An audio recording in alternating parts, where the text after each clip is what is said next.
Bonjour, donc on se retrouve aujourd'hui pour un nouveau tuto sur Reason, ou plutôt sur le rack extension Direct, développé par Pefre, qui ressemble un peu au niveau design à Buffre, dont j'ai fait un tuto, je ne sais pas si vous vous souvenez.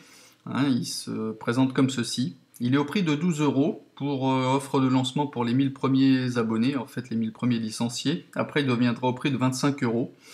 Je vous dis ça maintenant parce que c'est le moment justement de vous l'acheter si vous êtes adepte des sessions live, même si vous ne faites pas forcément du live et que vous aimez composer avec des pads ou des choses comme ça très rapidement, voir des effets tout de suite de comment on peut se comporter un son, et c'est très pratique. Moi-même j'ai mis 10 minutes à comprendre le fonctionnement, même un peu moins que ça, de Direct, et j'ai fait une composition que je vous montrerai rapidement, enfin pas une composition, mais un exemple d'utilisation qui est très très rapide et puis qui peut donner des résultats assez sympas.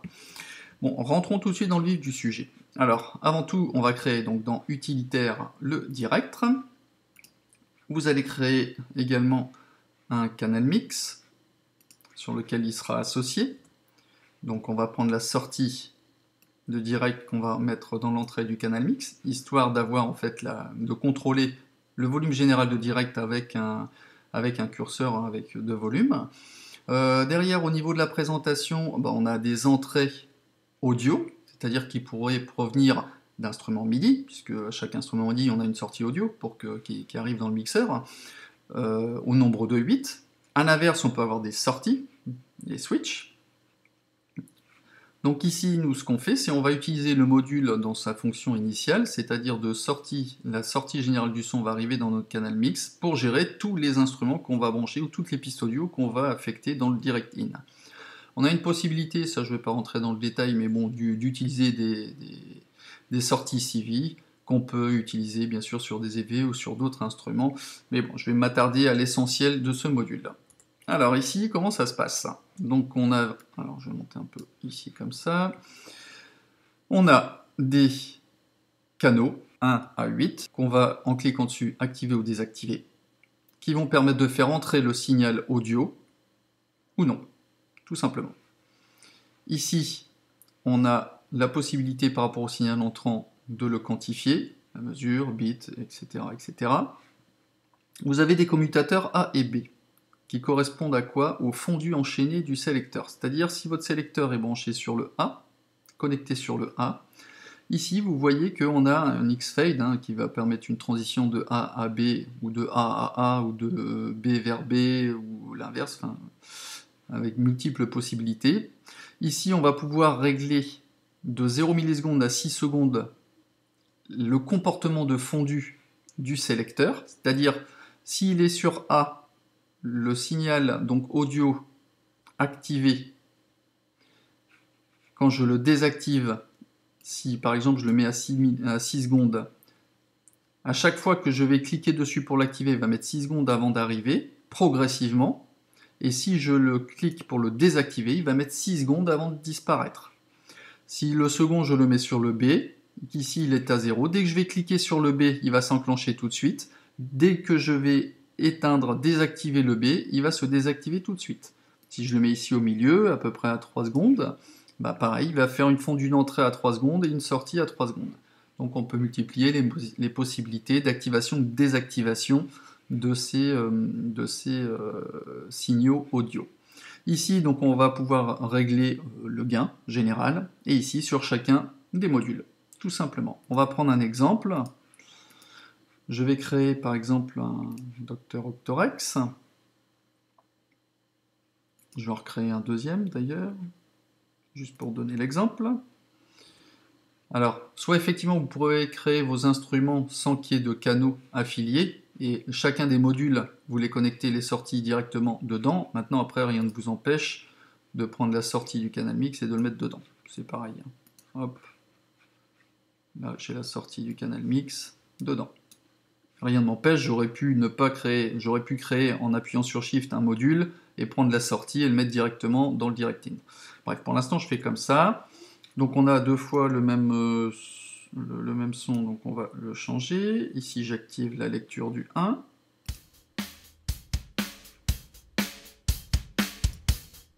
J'ai lancé le 2, donc il ne se passe rien. Là je vais activer le 2.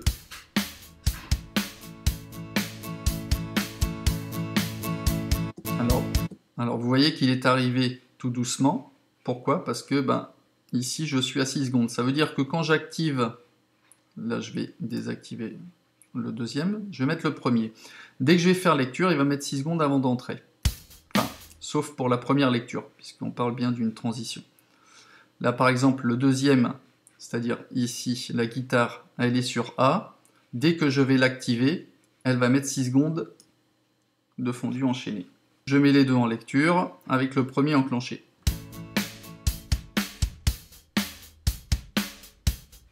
Voilà, je vais activer le deuxième. Comme il est sur A, il va mettre 6 secondes avant de venir, en transition.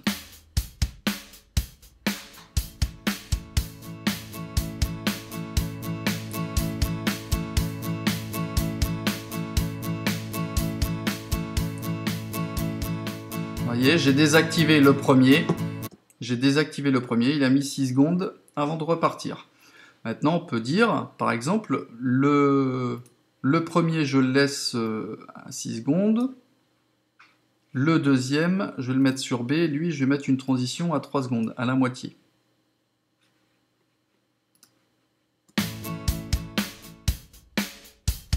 Voilà, je pars. Le deuxième, il va arriver plus rapidement.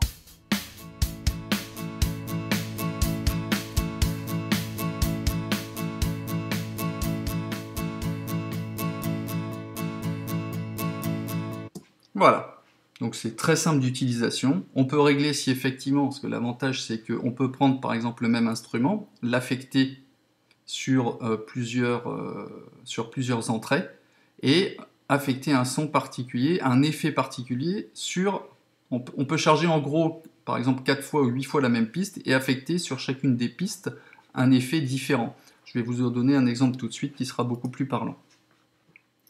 On va supprimer, ou non, j'avais dû garder ça là. Voilà, ok. Reason. Avec le rack. Alors, qu'est-ce que j'ai fait ici? Je vais vous mettre en lecture simple la lecture en solo de l'échantillon principal.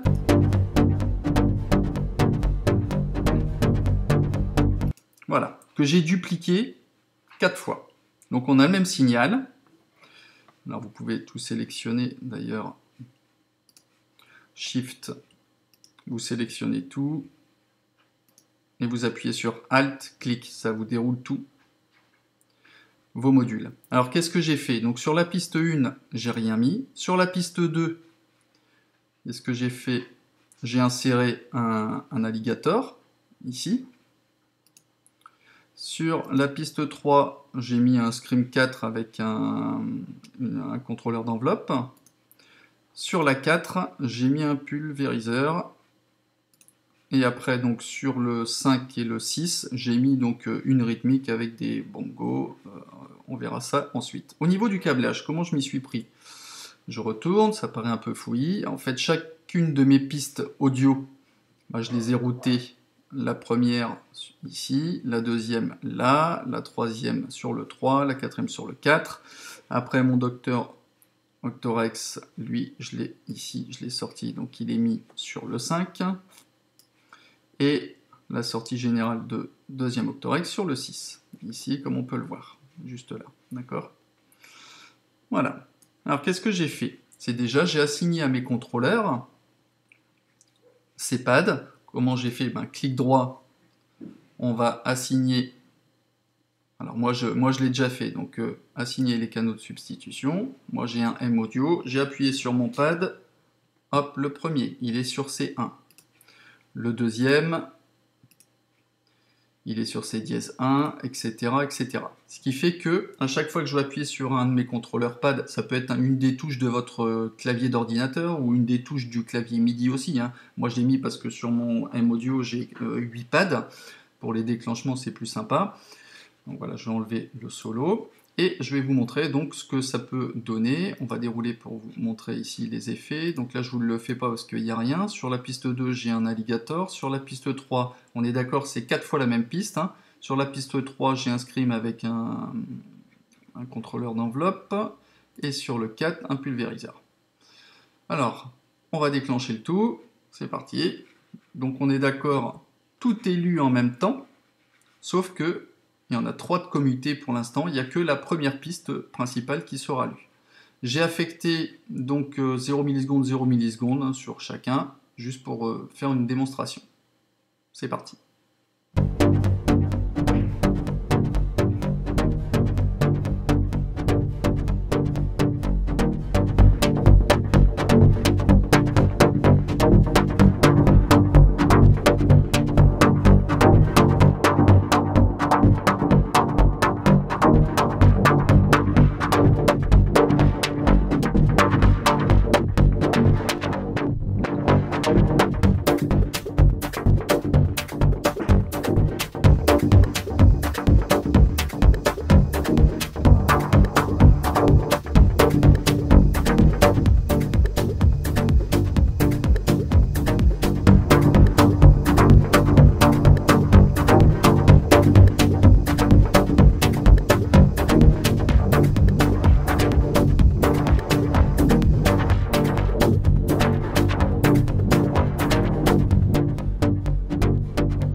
Etc., etc.